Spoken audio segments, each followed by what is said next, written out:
Hello friends, जय जिनेंद्र। मैं हूँ आस्था जैन और आप जुड़े हुए हैं हेल्पिंग हैंड के साथ। फ्रेंड्स, आज मैं आपके साथ एक स्टोरी शेयर करने वाली हूँ जिसका टाइटल है 3 लाख की 3 बातें। फ्रेंड्स, ये बात कुछ पुरानी है। एक राजा होता है, बड़ा नेक दिल राजा होता है, एंड जो भी उसे कोई ज्ञान की बात बताता है, कुछ अच्छा दोहा बताता है, कोई भी इस तरीके की बात बताता है तो उसे 1 लाख रुपया देता है।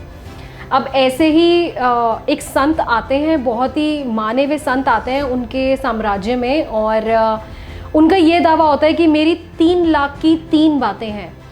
तो वो उन संत से मिलने के लिए बड़ा आतुर हो जाता है और उन्हें अपने महल में इनवाइट करता है। अब वो उनसे रिक्वेस्ट करता है कि संत जी, मैं आपको 3 लाख रुपए देने के लिए तैयार हूँ और आप प्लीज़ मुझे वो 3 बातें बता दीजिए।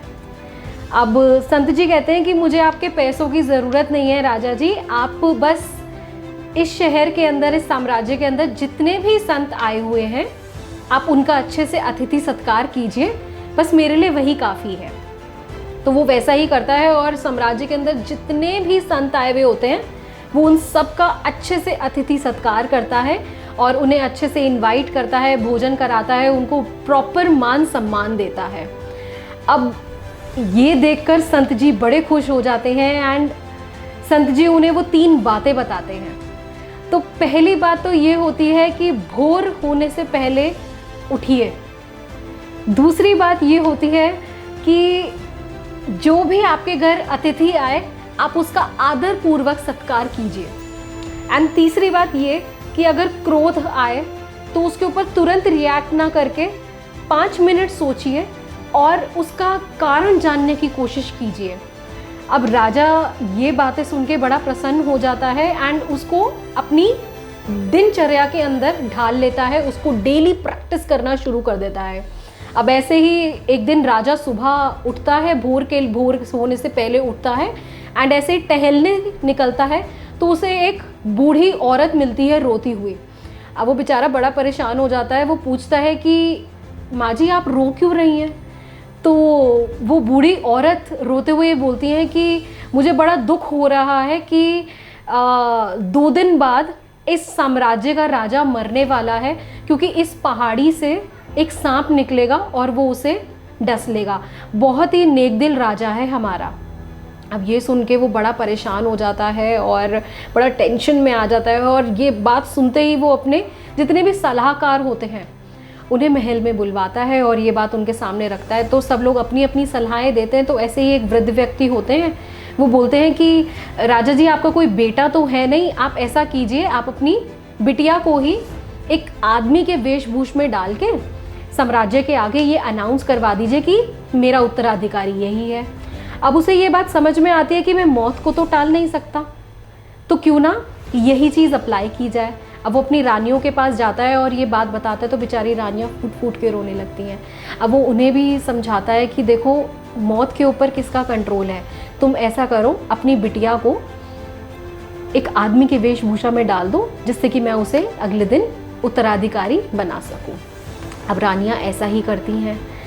अब वो ये सोचता है कि जो नाग है वो भी तो हमारा अतिथि ही है ना, तो क्यों ना मैं उनका भी आदर सत्कार पूर्वक सम्मान करूं। तो वो क्या करता है, वो पूरे साम्राज्य के अंदर फूलों से पूरा साम्राज्य सजवा देता है और जगह जगह दूध के कटोरे रखवा देता है उनके आदर में कि वो आएंगे और उसे पी लेंगे। अब जैसे ही सांप निकलता है पहाड़ी से, वो साम्राज्य को देख के बड़ा खुश हो जाता है कि इतना सुगंधित, इतना सुंदर दिखने वाला ये साम्राज्य है और राजा देखो कितना नेक दिल है, मेरे लिए जगह जगह दूध के कटोरे रखवाए हैं। अब वो जैसे ही राजा के पास पहुंचता है तो राजा उन्हें प्रणाम करता है और कहता है कि मैं तैयार हूँ, जो काम के लिए आप आए हैं आप प्लीज़ उसे कर लीजिए। अब वो सांप कहता है कि मैं तुम्हारे अतिथि सत्कार से बहुत खुश हूँ, मांगो जो मांगना है, तुम्हें क्या मांगना है। तो राजा कहता है कि मौत के ऊपर तो किसका नियंत्रण है, आप जो काम करने आए हैं आप प्लीज़ कीजिए। तो नाग कहता है कि अच्छा, तुम्हें कुछ नहीं मांगना ना, तो मैं तुम्हें अपनी तरफ से एक वरदान देता हूँ, तुम्हारी मौत मैं अपने ऊपर लेता हूँ। तो नाग ये कहते ही मर जाता है एंड राजा बड़ा खुशी खुशी अपने महल वापस लौटता है। सबको ये बात बताता है कि मेरी मौत नाग की वजह से टल गई है, ये अतिथि सत्कार की वजह से टल गई है। अब जैसे ही वो अपनी रानियों को ये खुशखबरी देने जाता है तो वो देखता है कि रानी एक आदमी से गले मिल रही है। अब ये देख के उसे बड़ा गुस्सा आता है, बड़ा क्रोध आता है, उसे लगता है कि रानी का गला काट दूं, और ये आदमी कौन है, इसका भी मैं गला काट दूं। अब वो जैसे ही अपनी तलवार खींचने ही वाला होता है कि उसे संत जी की बात याद आ जाती है कि अगर क्रोध आए तो 5 मिनट रुक जाइए और ये जानने की कोशिश कीजिए कि कारण क्या है। तो वो ऐसा ही करता है, वो 5 मिनट रुक जाता है और रानी से पूछता है कि ये आदमी कौन था जिससे आप गले मिल रही थी। अब रानी खुशी खुशी कहती है कि आप ही ने तो कहा था कि बिटिया को आदमी के वेशभूष में डालना है, तो बस मैं उसको उसी तरीके से तैयार कर रही थी।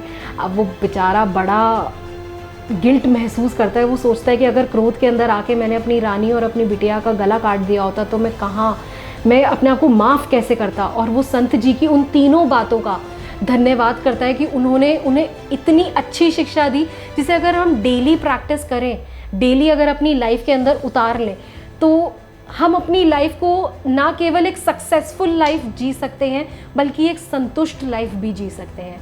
आज के लिए इतना ही। Thank you.